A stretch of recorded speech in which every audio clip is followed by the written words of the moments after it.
This is a German Gyroflug, and the model is called an SC-160 Speed Canard. This particular airplane is serial number 44, and it belonged to Electro Systems Laboratory and TRW. So if you look at the N number on the airplane and you turn it upside down, it stands for Multi-Mission Electro Systems Laboratory, 753 Whiskey Whiskey. Rumor has it this airplane flew in Desert Storm. It had dipole antennas and all kinds of electronics in it. It had 24 volt, 12 volt systems. Back when I was at Palo Alto, this airplane would appear and taxi into a hangar and it'd shut the doors. And it would come out, fly away, it'd go away for a while and it'd come back, taxi in, shut the doors, never knew what it was doing. And then in 2000, a joint venture with a friend of mine, we acquired this airplane uncertified, and we had to go through the certification with the FAA because it was an R&D airplane, and now it's licensed experimental exhibition, and it basically flies anywhere we want. It's set up with a military cockpit, which is hands-on or HOTS, it stands for hands-on, stick, and throttle, and basically control the airplane without ever letting go of the stick. It's got all the bells, buttons, and whistles on it. Rumor has it that it was piloted or remotely piloted. However, I don't know if it ever flew remote or not.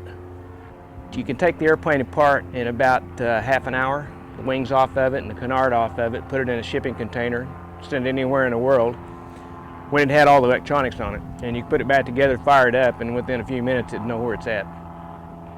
So, they made 65 of these airplanes. The company went out of business in 89, 90. Yeah, somewhere in there, and the airplane was certified in the United States, serial number 60. So there are 5 airplanes that were certified to fly in the United States with the normal standard category airworthiness certificate. The airplane does about 140 knots. It's got 160 horsepower with a constant speed empty propeller on it, serviced by Sullivan propeller on a regular type basis here at Hayward. When Electro Systems Laboratory had it, the rear cockpit didn't exist. This was all electronics back here, and kind of like the picture in the beginning. The guy that got the airplane from TRW did manage to get some parts out of a container in Germany to return it to a two-place airplane, which is what he did. And then we brought it back to certification, as I said. And it's been flying 9 years with us, and still in one piece. But there are no spare parts for it now. It's a pusher aircraft, so it has a canard. The elevator's in the front. And what you need to remember about flying canards is that if the canard is above the horizon, you're in trouble because you're probably going to get a propeller strike. If it's below the horizon, you probably forgot to put the landing gear down. The nose gear does retract on it, and it gives it a little extra speed. The airplane is a strange flying aircraft. At 60 knots, there's no ailerons whatsoever, but the pitch and the rudder work fine. It's got anhedral in the wings. It's got some weird twist to the wings.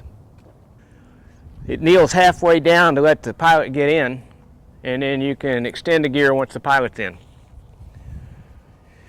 If you have the gear fully extended and nobody on board, it's quite possible that if you had enough wind, which has happened, and it was into the wind, that the airplane can get blown over on its tail because it doesn't weigh anything to speak of without the pilot in it. I'm probably picking up 8-10 pounds right there. So with the gear kneeled, it's a little safer on the ground. And then for parking,